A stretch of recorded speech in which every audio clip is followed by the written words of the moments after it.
So friends, welcome to the Sanskar classes. आज की इस क्लास में हम पढ़ने वाले हैं क्लास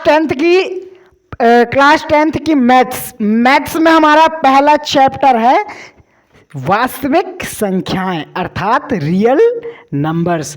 ठीक है, तो अब हम जो रियल नंबर्स के बारे में जो भी हमारे पास बेसिक इंफॉर्मेशन होती है, जो भी हमारे पास बेसिक होता है, वो पूरा आज हम इस वीडियो में निपटा देंगे, खत्म कर देंगे उसको। और इस वीडियो में जो आपको समझ में आएगा, जो आपके पास नॉलेज इंप्रूव होगी, वो आपको इस वीडियो को पूरा देखने के बाद पता चलेगा। ठीक है, तो हम पढ़ रहे हैं वास्तविक संख्या। अब वास्तविक संख्या इधर पास हम पढ़ रहे हैं, तो आपको इधर पास एक शब्द दिख रहा होगा, संख्या। अब भाइयों, संख्या आपको शब्द इधर पास दिख रहा है, तो आपको थोड़ी बहुत संख्या के बारे में भी जानकारी होना चाहिए। ठीक है, तो संख्या की जो जानकारी है, तो संख्या के जो प्रकार हमारे होते हैं, वो संख्या के प्रकार हमारे होते हैं 3। ठीक है, ध्यान से समझिएगा, क्योंकि वास्तविक संख्या भी संख्या का एक प्रकार है। संख्या के 3 प्रकार। पहला प्रकार वास्तविक संख्या हमारा संख्या का पहला प्रकार है, और आज हम इस वीडियो में वास्तविक संख्या के बारे में ही पढ़ेंगे। दूसरा हमारा संख्या का प्रकार है काल्पनिक संख्या,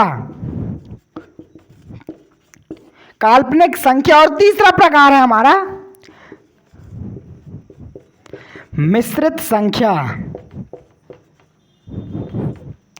ठीक है, तो हम मिश्रित संख्या, काल्पनिक संख्या, इन दोनों की तो हमको बात करना नहीं है, हमको जानकारी चाहिए वास्तविक संख्या की। तो इन दोनों से तो हमारा कोई लेना देना है ही नहीं, वो तो अपन ने संख्या की बात की, इसलिए काल्पनिक और मिश्रित संख्या आपको बता दिया। ठीक है, तो अब हम बात करते हैं वास्तविक संख्या की। तो भैया, वास्तविक संख्या की डेफिनेशन सुन लीजिएगा। तो वास्तविक संख्या की डेफिनेशन है परिमेय और अपरिमेय संख्या का समूह वास्तविक संख्या कहलाता है। अब इधर पास 2 संख्या आई हैं, परिमेय और अपरिमेय। ठीक है, तो यदि मजा आ रहा हो वीडियो को देखने में अच्छा लग रहा हो, अपनापन महसूस हो रहा हो, तो भाइयों एक लाइक और सब्सक्राइब जरूर कर दीजिएगा। ठीक है, तो परिमेय और अपरिमेय। परिमेय संख्या भाइयों, परिमेय संख्या वह संख्या कहलाती है जिनको P/Q के रूप में लिखा जा सकता है, वही कौन सी संख्या कहलाती है? हमारी परिमेय संख्या कहलाती हैं। अब इस परिमेय संख्या में पहली शर्त हमारी ये लागू होती है। दूसरी शर्त की बात करें तो इधर पास Q बराबर नहीं होना चाहिए 0। ठीक है, और अपरिमेय की बात करें तो अपरिमेय में इसका एकदम विपरीत हो जाएगा।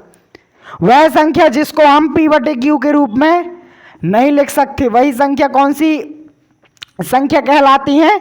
परिमेय संख्या। वह संख्या जिनको हम P/Q के रूप में नहीं लिख सकते, वही संख्या क्या कहलाती है? परिमेय संख्या कहलाती है। अब समझिएगा ध्यान से, एक परिमेय संख्या नाम का एक व्यक्ति है जिसके 2 पुत्र हैं। पहले का नाम क्या है? परिमेय संख्या, और दूसरे का नाम क्या है? अपरिमेय संख्या। ये अपना एक बाप है, अब इसके 2 पुत्र हैं। ठीक है, उन्हीं 2 पुत्रों की हम बात इधर पास कर रहे हैं। ठीक है, तो आपको पता चल गया कि परिमेय संख्या क्या कहलाती हैं और अपरिमेय संख्या क्या कहलाती हैं। अब हम इनके अंडर की बात करें तो अभी आपको इनका परिवार भी पढ़ना है। अभी तो आपने वास्तविक संख्या का परिवार देखा। ठीक है, तो इनका परिवार आपको मिलेगा नेक्स्ट वीडियो में, इसलिए इस वीडियो को आप लाइक करें और इस चैनल को सब्सक्राइब करें। धन्यवाद। मैं संस्कार बैरागी, फिर मिलूंगा।